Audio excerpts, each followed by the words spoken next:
记录生活点点滴滴，有人是用写字的，有人用翕相，嘛有人用画图。台中有一个妈妈3年前开始学画图，伊是画出讲台语过日子的生活，伊即妈妈用台语讲故事给大家听，希望保存咱的母语。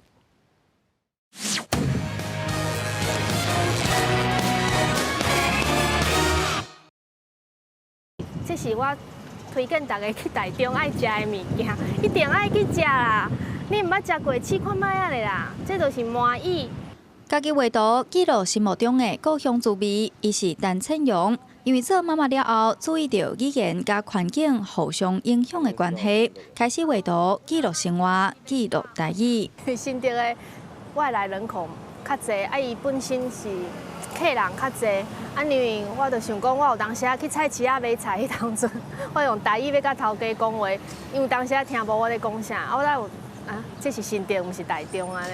换一个环境，语言就好亲像无啥会通。陈倩蓉开始注重囡仔语言教育，伫新竹有参加共学团，跑回去故乡台中，也会找时间用台语讲故事给大家听。惜白的话放伫嘴内，唔敢讲，只好亲手一笔一画，照水写字。透过讲故事的时间，让大家伫生活中有讲台语、讨论台语的机会。听种朋友因的反应真趣味，因会感觉讲哦，原来这句爱安尼讲，因袂晓讲，还是因根本都袂记得安怎讲啊，有一种帮因复习的感觉。这袂晓啊，这要安怎念？我的感觉就是爱定定甲囡仔讲台语，台语真正讲起来就水的。大家伫假日时啊，做伙伫美丽大自然听故事。